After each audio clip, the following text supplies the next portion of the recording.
make sure you get that Emmy in the background. Oh yeah, there it is. Because there's mine. All right, sounds good, man. You gotta have one. Oh boy. Ken Boddie, welcome to the good old days. Welcome to the good old days. Good to see you. Oh, good to see you, my friend. I think that's kind of cool that you can be classified as a member of the good old days, yet you're still cranking away today in current times. That is absolutely correct. This is my 36th year at KOIN-TV, and I worked for 3 years before I got to KOIN at KPTV, which was before it became Fox 12. It was Oregon's independent station when I first started working there in 1982, and I've been at KOIN since 1985. And you started as a producer, assignment editor on the desk, and then moved into reporting. By my calculations, you are the longest running on-air news person in the market. That's got to be right? I think it's pretty close to right. I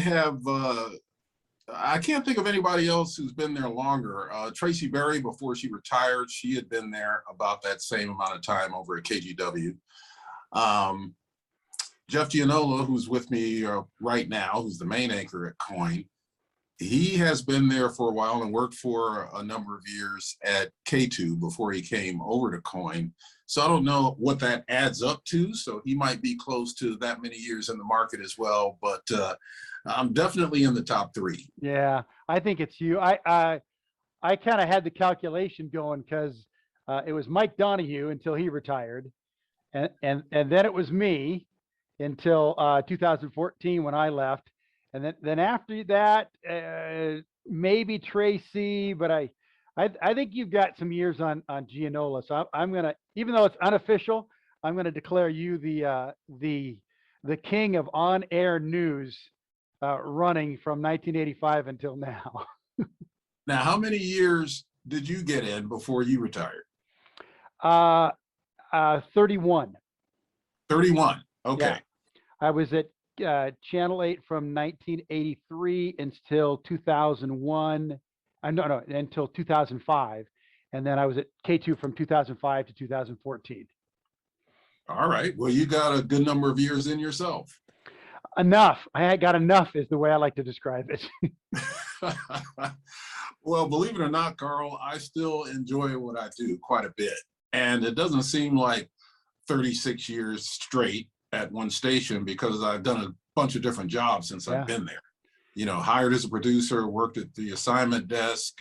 Also, I was, when we had a beat system, I was a business reporter for a number of years, also was a legislative reporter, and had combinations of anchoring, producing, and street reporting throughout my entire career. So I managed to do a bunch of different things, even though I've been at the same place for a while. Well, and that is a good feather in your cap. It takes a good reporter to be able to be as versatile as you have been, to do so many different things and to do it well. And that takes hard work, and it takes a good journalistic mind to be able to handle all that. And obviously you've had that all the way along. You're a New York kid, right? I am from upstate New York. Rochester, New York is my hometown. And so my biggest city, even though I was a New Yorker, my biggest close city was Toronto, Canada. So I spent a lot of time in Toronto, Canada when I was coming up.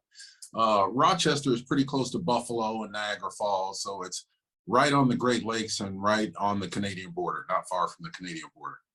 You know, I did a vacation probably 8 to 10 years ago where we rode bikes in that area and went to Niagara Falls. And I never kind of thought of that as a place to go, but the vacation that was spectacular. I was so glad that I got that in my lifetime of getting around the United States. That's spectacular. And all that part of upstate New York and Ontario was really spectacular. It's really beautiful up there. People think, you know, I tell people I'm a New Yorker, and I make it a point to say New York State, not New York City, because it's like, you know, New York City is its own planet compared to the rest of New York State. Right.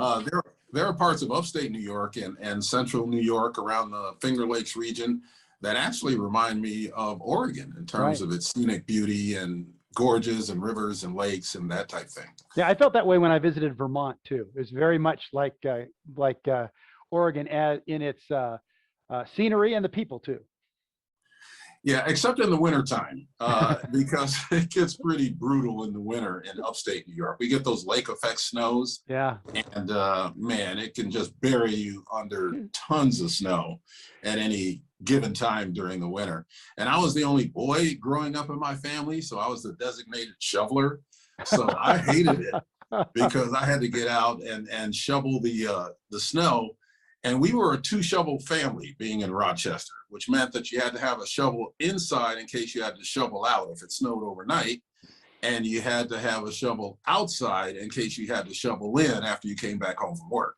See, you were born too early. You know, 30 years, 40 years later, your sisters would have demanded equal rights and they would have had a shovel of their own. I don't know if they would have been too high on demanding those equal rights. So was it always journalism, Ken? Is that where you're headed? No, as a matter of fact, I went to school at Cornell University, not far from where I grew up in Ithaca, New York. Cornell, like Andy Bernard from The Office. Yes, yes. Go Big Red. So I was going to be a lawyer. That was my intent. I wanted to be a corporate attorney or get involved in the legal system or in government. In fact, my major was political science and a minor in economics. And I thought I was going to be a corporate attorney. That was kind of what my mindset was. But then my senior year, I got involved in campus radio at WHCU in Ithaca, New York. And I just caught the broadcasting bug. I was like, I don't feel like going to law school now. I feel like getting a job at a radio station. So that's what I did. I went back home where people knew me, back to Rochester, got a job at a small radio station, and my career kind of took off from there. Well, political science and economics, that's a great background, or, you know, those are some great bullets in your knowledge of how society works and business works. Those are great weapons as you become a reporter. Well, I found that to be the case as my career went on, because everything I learned about broadcasting, I basically learned on the job. That's usually and the background that I had with political science and government and economics as an academic discipline really helped me to understand better a lot of the stories I was covering. Yeah. Yeah, there are a lot of folks with journalism degrees that could become really good reporters, and they've learned a lot. But the more you learn about, you're better equipped, I think, with the degrees that you had. And we can teach you how to be a journalist. You can learn the ropes on the job, but that knowing those two disciplines and other disciplines are probably really important for journalists as well. So how did you get from Ithaca, New York to Portland, Oregon, my friend? Well, that's another interesting story. My family moved here in the 1970s. My stepdad, my mom's husband, was an industrial engineer, and his company sent him out here to do a couple of jobs, one of which was the former Reynolds aluminum plant in Troutdale. So he did that. His specialty was, air pollution control devices on major industrial plants. So he did that job. And then his company sent him to do a job in the Kelso Longview area at one of the pulp and paper mills there. And he just liked the area. He was a hunter and a fisherman, golfer, all of those things that they do out here in the Northwest. And he decided that once he came off the road, semi-retired and became a consultant, he decided, hey, I'm going to live in Oregon. So he bought a house in Gresham. My mom still lives in that same house in Gresham. Yeah.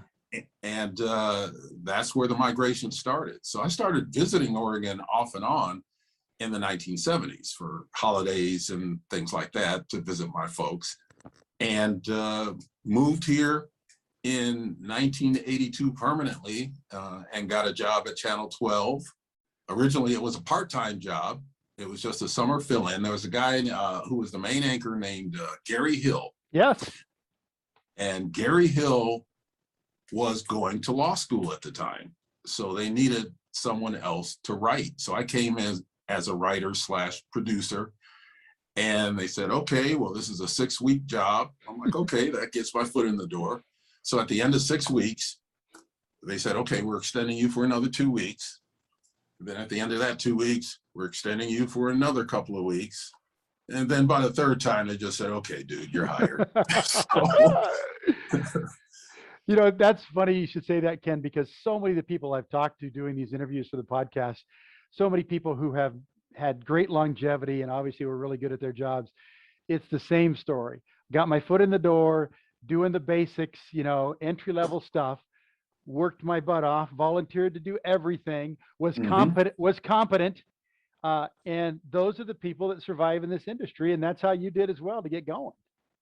Absolutely. And not knowing, you know, where I would land, but knowing that living in the moment, hey, I'm working at a television station in a city that I love. And the longer I was here, the more I loved Portland and everything it had to offer. And, you know, I just kind of hoped that I'd be able to land permanently somewhere. And it ended up being at the place where I got the temporary 6-week writing job, Mm-hmm. you know. Yeah, I did my internship the summer of between my junior and senior year at Channel 8 in the sports department. And I'm from Vancouver, so I'm living at home. You couldn't get me out of that newsroom. I was there 10, 12 hours a day, 6, 7 days a week. I mean, what else you gonna do? And man, it was just so interesting and so vibrant of a place to be. I mean, you found ways to help out and be part of the process, but you just learned and soaked up so much stuff. I wasn't going anywhere, and I lucked out that 6 months later they had a position and they hired me. So um, I know how you feel about just getting in that door and then loving it.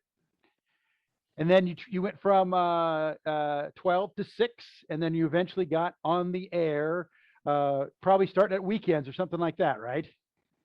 Absolutely. In fact, I was hired at KOIN as a producer. There was a news director at the time. His name was Ted Bryant. Oh, Ted, yes. And he saw me on 12, and he actually had one of his reporters call me. The reporter was Peter Murphy. He called me at work one day. Peter Murphy. Yes, the big deep voice. Now I thought I had a deep voice, but it's nothing compared to Peter Murphy. So I hear this booming voice on the phone. This is Peter Murphy. I'm over at Channel 6, and Ted Bryant thinks it's about time for you to send a tape over here. And that's exactly what happened. So I sent a tape over there, and about 3 weeks later, I was hired at 6 as a producer, which was the opening they had at the time. Yeah, but he knew that you were going to be moving into a serious reporting event. Obviously, otherwise he wouldn't have come after you like that. Yeah, it's great to hear Ted Bryant's name because he was the big time anchor at KOIN when I was watching TV growing up in the 70s, and I think he was there when Mike Donahue started. Yes. I mean, talk about the good old days. That's when your main anchor, like Ted Bryant, or I'm blanking on his name right now, Richard Ross at Channel 2. Richard Ross, yes. Were the news directors. That's true. And that's not really the path to get to a news director these days. I mean, some people do it, especially in smaller to mid-sized markets. But the path to news director now is through the producer ranks. You become a great producer, you get shows that win awards or are really put together well. And being a producer, you really do get to understand most facets of the business because you have to deal with everybody who contributes to your newscast. So you're dealing with the assignment desk, you're dealing with anchors, you're dealing with reporters, you're trying to craft a coherent newscast. And so those are the skills that really kind of propel you into the news director path these days, as opposed to being the main anchor on the air. And funny you should mention that because I believe your news director now, Rich Kurz, was a producer at Channel 8. He and I worked together a lot on a lot of things because he really had a lot of sports interest, as did I. Let's see, who else moved out? Like Cayenne Lewis was a producer, ended up being a news director at, I believe, 12 and 2. And I just heard that Erin Hansen, who was a producer for us at Channel 8, I think she eventually got to KOIN, has been a news director at Fox, and now she's the general manager. So Yes. that Yes. those are cool paths to watch those people who come into that, basically maybe an associate producer as a writer, and work their way through that system, learn, as you said, how to deal with all those different factors. And if you're good at it, you keep moving up and you get those executive positions. Yeah, no doubt about it. I would not mind being a news director now, because I think I have those skills, but I wouldn't want to take the pay cut. Oh, I didn't know. Boy, you're making good stuff then. Good. Oh, so all these 36 years, Ken, and all these different assignments, business reporter, legislative reporter, and also anchoring, and now you've been anchoring the mornings there for such a long time. What stories stand out that you handled or needed to handle, and are the most important ones to you over this time? Well, I think the one that made the most impact and has continued to make impacts to this day were the Rajneeshees. I covered the Rajneeshees and spent time in Rajneeshpuram, which was like spending time in the Twilight Zone from where I was coming from. But that was a story that really stuck with me because it was just so unusual. For your viewers who don't know the background, the Rajneeshees were a cult, basically, that took over an entire town in Central Oregon, Antelope, Oregon. And they tried to take over all the county politics in Wasco County. And they were just bizarre.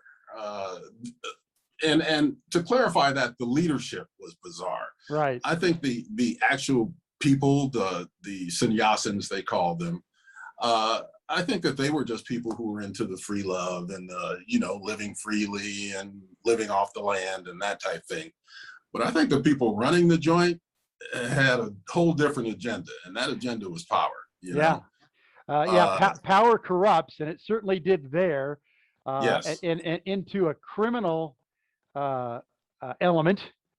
Right. I mean, again, we've talked about this, the Rajneeshees, with some of my other guests over time, like, Milt Ritter, the great photographer at Channel 8, and Walden Kirschen, people who covered it. And, Wild, Wild Country, the Netflix documentary. Yes, which I was in. Yeah, exactly. You were a starring role, as along with all the other journalists who covered it. Right. That really documents what happened and some of that criminal element. I loved watching that. At that time in my life, I was a sports reporter, so I wasn't covering that, and I didn't quite have the global conscience that I would if I was working in the newsroom. I was pretty focused on sports. Eventually I corrected that, but seeing all my friends and colleagues who were on the air in that Netflix documentary was just fascinating, because I remember watching those stories every night on the 5 o'clock news, and I knew all the shooters that went there and all the bizarre stories that they came back with from that crazy, crazy episode in Oregon history.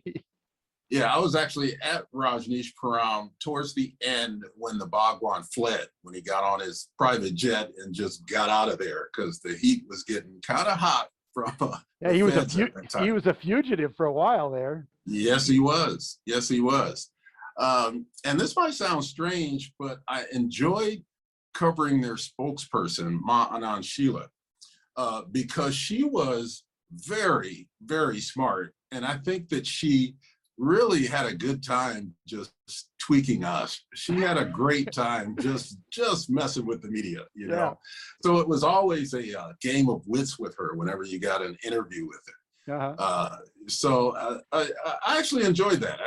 I enjoyed the challenge, and I think she enjoyed it as well. So I would equate that to what Greg Popovich does in the NBA to reporters, kind of messes with them.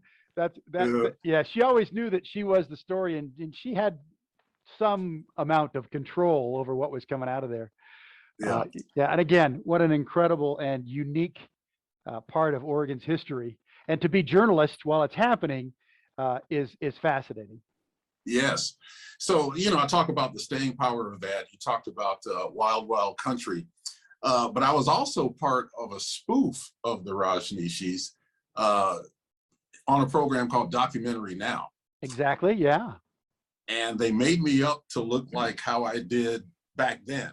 you know, so I had the Afro wig, and they had a little mustache, and, you know, the 80s style clothes, you know, which were terrible. But Owen Wilson played the Bhagwan. Yes. And I basically played myself with another name. So that was kind of fun to actually be a reporter when it was actually happening. And then, you know, 30 some odd years later, almost 40 years later, being part of the spoof of that whole thing, which turned out to be a pretty popular documentary now episode. Yes, it was. And our friend Amy Hendricks, I think, was in that too. Yes. And some other reporters as well. Well, I don't remember, but were there a lot of African Americans at Rajneeshpuram? No. One word answer there, no. Yeah. Which was another reason why I kind of felt like the Twilight Zone. Not just the whole difference in culture, but the whole fact that I definitely felt like an outsider. Yeah. And they were happy to make me feel that way. Also, you know, I'm a carnivore, man. I mean, I appreciate all the vegans and the vegetarians out there. I'm cool with that. It's great if that's the way you want to live your life. But I like a good steak, right? So Rajneeshpuram, the times that I was there was no meat in that whole town. So I'm eating like rice and vegetables and fruit the whole time, which I'm sure was very healthy for me. But once I got done with my stint at Rajneeshpuram, my photographer, Ole Olsen, and I, we went to Madras, and it's like, where can we get the biggest, best steak in this town? Yeah. And being Madras in Central Oregon, they had some great steak places where you can get a huge steak. And man, that might have been the most enjoyable steak I've ever had in my life.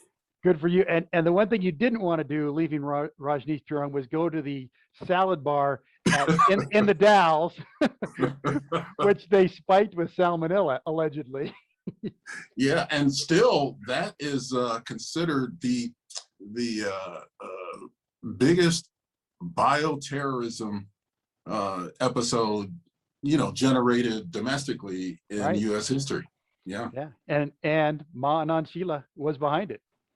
Yes, she was. I think she's still alive, and I think she's running like nursing homes in Switzerland or something now. Exactly. That's what I saw in that documentary. And yeah, she kind of got off, not scot-free, but she kind of lucked out. She could have spent some serious prison time here in the United States. Well, she did spend about 1.5 years in a California prison. But, you know, considering what was done during that time, you're right. She got off pretty easy. Well, I've been out of Portland for 5 years now. I've gone back and visited. You know, I still have family there and things to do. Boy, this town has changed in the last few years. It looks different, and it at least from afar, it just doesn't look like there's a lot of really strong leadership in handling some of the problems. Am I missing the boat there? I don't think you're missing the boat at all. And that's been part of the problem that we've had in Portland. You know, the leadership, just as an observer and as a journalist, there hasn't been anybody like a Tom McCall or a Mark Hatfield or even a Vera Katz on the local level. Or he's a caricature, but he still had some leadership skills, Bud Clark. Bud Clark, yes. Yes, the guy who came out of nowhere to beat Frank Ivancy, and everybody was shocked that a barkeep would become mayor. But Bud Clark had a real way of connecting to the people of this city. And he was tough when he had to be. You know, he fired a police chief, you know, Penny Harrington, who I believe was if not the first, the second female police chief that we ever had. She might have been the first. In Portland, yeah. In Portland. But she may have been one of the first in the whole country. Yeah. So yeah, he was tough when he had to be, and he was bold because he was behind the building of the Oregon Convention Center during a recession. I mean, here we are spending millions of dollars, but he had the vision to see that Portland had something special to offer. So when we came out of this economic downturn, having a convention center here would be good economically for the city. And he was right. What kind of issues are you covering now, as you know, a voice of the community, trying to affect change in what has happened there in this city as far as the homelessness situation, the handling of protesters with some force, sometimes from outside entities like the federal agents. How are you as a community voice trying to affect that?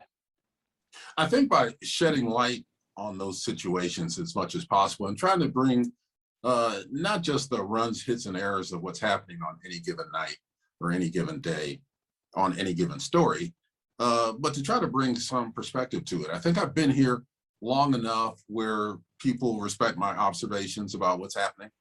So I try to bring those, not necessarily to my reporting or anchoring, but I do a lot of public appearances as well. Mm-hmm. And, I try to bring that perspective as an observer as well as a journalist. When I'm on the air, of course, I try to give the facts as much as possible, as much as we can determine, and to point out perceptions that aren't necessarily fact. But, overall, I think our job as journalists is to shed light on situations and to point out when leadership isn't addressing the problems, and to point out when they say one thing but they do another, or they don't do anything after they say that they're going to do whatever it may be. And I've been here long enough where I can see patterns, and I can see where things are falling short, and I have something to compare it with because I've been here during the good times and the not so good times. That's really important, Ken. Is we used to call it, guess, just longevity and perspective. Having somebody in a newsroom who has seen things happen over time. We had some producers. Jeff Douglas is one that comes to mind. He'd been through so many things that he could add that perspective. And then, reporters who've been there a long, long time, like you in a newsroom, you've gone through things 2 or 3 times, and you can say, hey, remember this happened, and here's how this relates to that, and this is where this came from. God bless your longevity, because that's really valuable in a newsroom. I think so too. And even, basic things like how to pronounce street names or, the strange towns that have different pronunciations, Hey, new guy, it's Willamette. That's right. And then, you're talking about perspective and shedding light on things. As journalists, we always want to be fair and look at both sides of the story and keep your opinion out of that. However, sometimes the choice of the story, you can either choose to do a story or not to do the story. Once you decide it's the story that's going to be done, then you approach it journalistically the way you should. But you have the ability as a newsroom, as a reporter, as an assignment editor, to say, this is where we got to go. This is what we got to shed light on. Yes, you're absolutely right. And that's a great point, because the choice of what stories we cover is sometimes as important as how we cover them, Mm-hmm. So what gets covered, and newsrooms have limited resources like any other business. So it's not like we have 10 reporters out on the street every day where we can cover, that wide a range of stories. So we have to be selective in terms of what we do cover. And once we decide what that story is going to be, then we approach it, as you say, from a journalistic perspective. We get as many sides as there are. People say both sides. Sometimes there's more than 2 sides. But even if you can't actually go and interview those people in all sides, at least be able to speak with them and bring their perspective, whether it be, a couple of lines, couple of sentences, a graphic, whatever the case may be. Just try to give people a total sense of what that story is all about.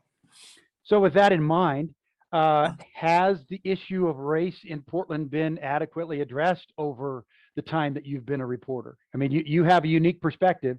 There have not been a lot of African Americans on the air in Portland. There have been some, but you were there with that perspective. Has that been addressed well enough? I think it gets addressed in a piecemeal fashion. I think when things happen, let's take the BLM protest, for example, since that's more recent. My role in the newsroom, I think, was to be able to give some credence to that point of view, because there were a lot of people who just came out and said, hey, they're thugs, they're tearing things up, downtown is a mess and it's BLM and Antifa. I'm like, okay, wait. The people you're talking about are not all the same people. First of all, BLM is not Antifa. And if there are people who are waving the BLM banner, that doesn't necessarily mean that they're part of the BLM that is out in the streets with peaceful protests addressing legitimate concerns. So I think there was a tendency to try to lump everybody into the same category. And I had discussions in the newsroom, no, that's not the same people. These are what these people are doing. These other people who are out there on the streets as well are doing something completely different. And neither group of these people is Antifa, who have their own agenda. So I just think not throwing everybody into one big category was really important during those protests. That's a great point. And I look at other things like, there's this issue now of defunding the police.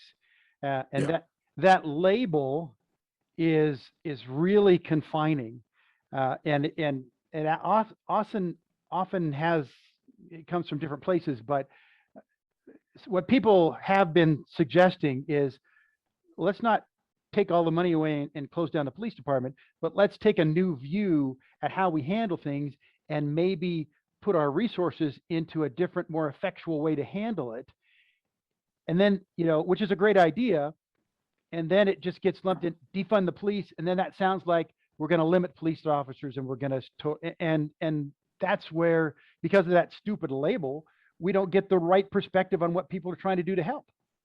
Yeah, I always felt that defund the police was an unfortunate label. Yeah. Because how I understand it is the way you just described it. Let's look at policing and how we do policing. Maybe we can make policing a little less militaristic. Maybe we can look at situations that arise in the community, and instead of applying force to those situations, bringing some other resources into play. That's like people trained in mental health, that the police right. might not be. Mm-hmm. And I've always felt that, yes, policing should be aggressive when it's warranted, but I don't think that policing should be aggressive as a matter of course. And I think that that's what people are saying. It's like, don't approach every situation where you gotta come in like the bad boys and just, come in hard and strong. And not every situation warrants that. And I think sometimes there are police, and they're under a lot of stress, man. I know police officers, I've gotten close to police officers over the years. And just like I was talking about not putting everybody who agrees with BLM in the same bucket, you can't do that with cops either. Mm-hmm. I mean, we're all of these groups are made up of individuals, and each individual has their own reason for being a part of an organization, whether it's a civil rights organization or a member of the police bureau. And I think that you definitely have to weed out the bad seeds in any of those groups, because they make the perception of the overall organization skewed. You know what? And the same goes for journalists. Yes. There's some bad seeds out there, and I wish they weren't jumped into, this institution that you and I have belonged to that we take a lot of pride in. So yourself personally, recently, you went through, I mean, I can't describe it anything other than a very difficult situation that I hope, you can describe for us, and then, and tell us how it ended in a more positive way. Well, this happened in November of last year. I got an extremely racist and violently worded letter that was mailed to me. Who gets actual mail these days anyway? Come on, you can just troll on the internet. Why would you take the time to put a stamp on something? Yeah, exactly.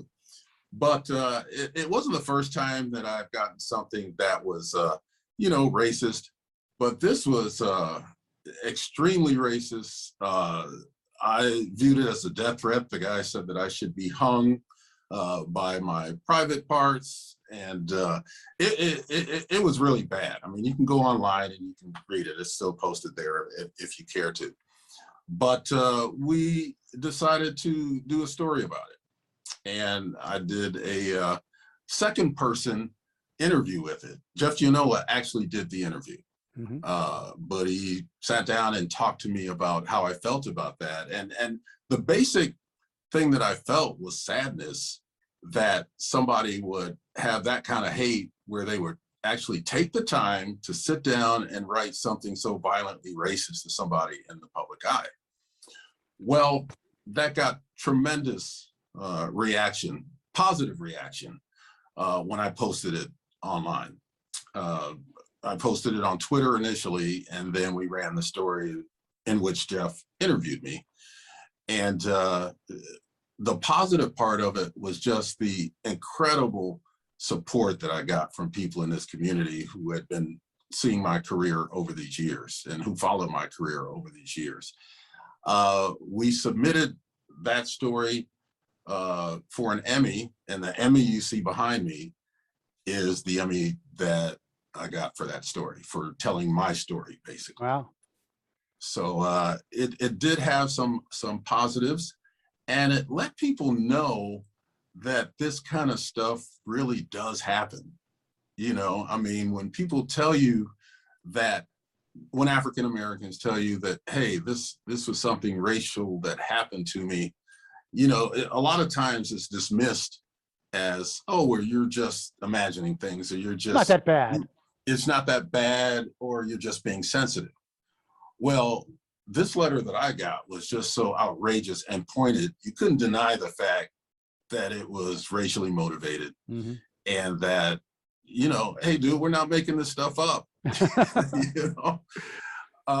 So that, and like I said, that was not the first time that I had racist communications in the course of my career as a reporter, but that was definitely the worst. So I felt it was important to bring that out. So two things, Ken. One, it's just amazing that would happen to a man who has spent 36 years in this city, in this community, doing great work on the air and in the community, because I know you're involved as well. It's just not like you showed up yesterday and, oh, here's this African American man, and he deserved to be put in his place. You were as much as a part of Portland and the community as anybody, no matter what color. So it's, I mean, and as somebody who's on the air every day anchoring a newscast, that you start to become part of these people's families. Like when they meet you, oh, I wake up every morning and watch you. It's like I've known you forever. So, yes. So you've established yourself in this market through your longevity and through your hard work and your community work. Is you're an important part of it, and nobody has the right to attack you that way. I mean, you're almost like you're part of the furniture. You're like a building in the town. That just shouldn't happen. And the fact that you guys pointed it out, I think, was important. The second thing I think about is that, rules are meant to be broken. And there's this rule in journalism about don't become the story. Don't become the story. Yes. And that rule is wrong for the story you just told us about. That is the exception to the rule, is if you don't become the story, a really important issue isn't addressed in a really important way. And that's one of the reasons why I talked about it with Jeff, and I really debated whether or not I was going to go public with that, because I didn't want it to seem like I was afraid or complaining or whatever the case may be. But you know, Jeff and I, we sat down and talked about it, and Jeff's perspective was, Jeff Gianola, his perspective was, this is an important story. The fact that it happened to you definitely adds another element to it. But why don't I interview you instead of you doing it as a first person story? So we decided to do it that way. Yeah. Well, it was fantastic. And obviously it earned its the respect from your colleagues who awarded you guys with an Emmy Award. That's tremendous. Hey, I got a great Jeff Gianola story. I know you guys work different shifts, so you probably, you know, Steve Dunn and I saw each other in the newsroom maybe once or twice a year because of the That's morning. true. Same thing with Jeff. Yeah. So my wife and I years ago, we were driving up the gorge. We're heading to the eastern part of Washington, and we stopped in the Dalles at, I think it was called the Old Country Kitchen or something like that. And we walk in to have breakfast, and obviously they recognized me, but they didn't really recognize me because they thought I was Jeff Gianola. You know, and so you can tell when you get recognized, and they're I see you on TV and all this kind of stuff, but at no point did they know who they were talking to. And at one point they said, Mr. Gianola, thanks for coming in and all that kind of stuff. And my wife and I are just laughing like crazy because of that. So I sent I sent Jeff an email. I said, Jeff, I went to the Country Kitchen in the Dalles, and they mistook me for you. They thought that I was Jeff Gianola. So I wanted you to know that you are much beloved in the Dalles and at this restaurant, but they think that you're a really bad tipper. Oh, that's awesome. I love that. I'll remind Jeff that every time. So, hey, and I love that poster behind you, the Mount Hood Jazz Festival poster. I think it's 1982. Is that right? That is the 1982 Mount Hood Festival of Jazz poster. Probably the most popular poster that they ever put out. Yeah. Yes. If I picked up my laptop and walked about 30 feet upstairs, I would show you the same poster. Yes. Yeah. Yes. It's a classic. Yeah. I have another one where the piano is actually on Mount Hood, which I don't know if it was before or after that poster was taken.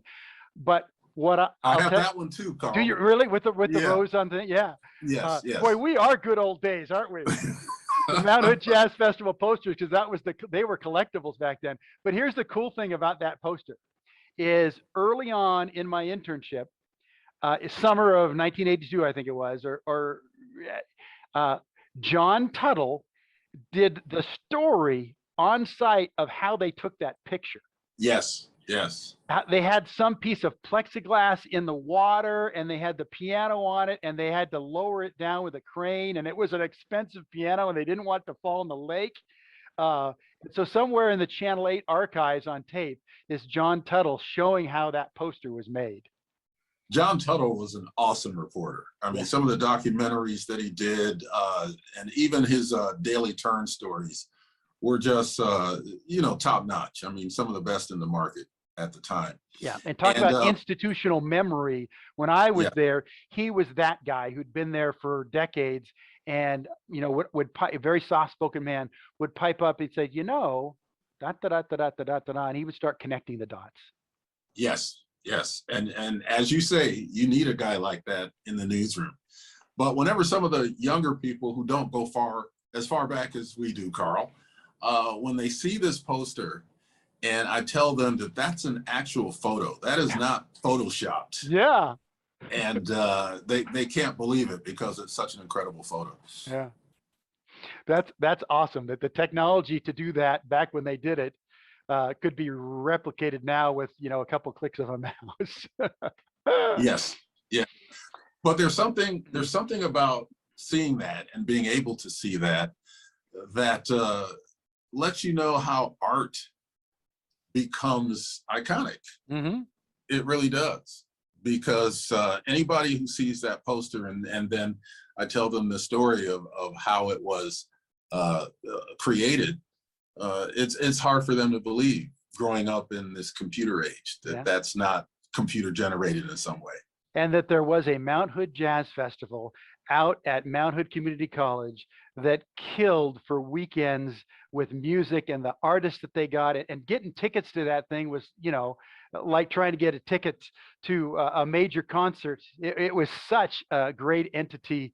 I'm sorry that it doesn't have the life that it did back then, the Mount Hood Jazz Festival. Yes, and for me, that was I moved here in '82. So that was like my first summer here. Was the Mount Hood Jazz Festival. And my folks' home in Gresham is just a few blocks from Mount Hood Community College. So I was able to actually walk to the Mount Hood Jazz Festival. I managed to get tickets because I knew somebody who worked at Mount Hood Community College, and was able to make the connection to get tickets. And back then, Gresham was pretty much woods and strawberry fields, you know? So I could go to the jazz festival, one weekend, come back home, and you know, be picking strawberries on my way home, you know? Yeah. And that weekend every summer, it was just a haven for jazz. And you know, and I learned something doing a podcast about 8 weeks ago. I interviewed Jack McGowan, who I'd worked with at KGW, and he was hosting Good Evening, and he you know, was a spokesperson for the mayor's office, and he helped start that. I didn't know that he and Biggs McGowan, his PR firm, and working with Kink, he started the jazz festival. Absolutely. And when you mention Jack McGowan, you have to mention the fact that he was executive director of Solve as well. Yeah, that was the last third of his great career in Portland. Yeah. Hey, and Ken, you know, the impact that organization has made over the years, just incredible. Exactly. Ken, this has been great chatting with you, my friend. It's the most we've spoken in the 35 years that we were both news reporters. But I've always respected your work and your work in the community. And as far as I know from everybody I've ever talked to, they always said Ken Boddie was a great guy. And I know that for a fact. So thanks for chatting with me here for a while. Yeah, it's been my pleasure. I could talk to you for another however long we've been on this call. That'll be the sequel, and we'll let you go, because I, of all people, know what it takes to get to bed before you go into that early morning shift. Yeah, I probably should make myself a little something to eat, and you know, maybe have a cold adult beverage before I turn in. All right, and do me a favor and say hi to Rich Kurz for me. I haven't seen him in a while. It sounds like he's doing really well there at KOIN. Yes, he is, and I certainly will do that. All right, Ken. Thanks for joining us. Bye now. My pleasure.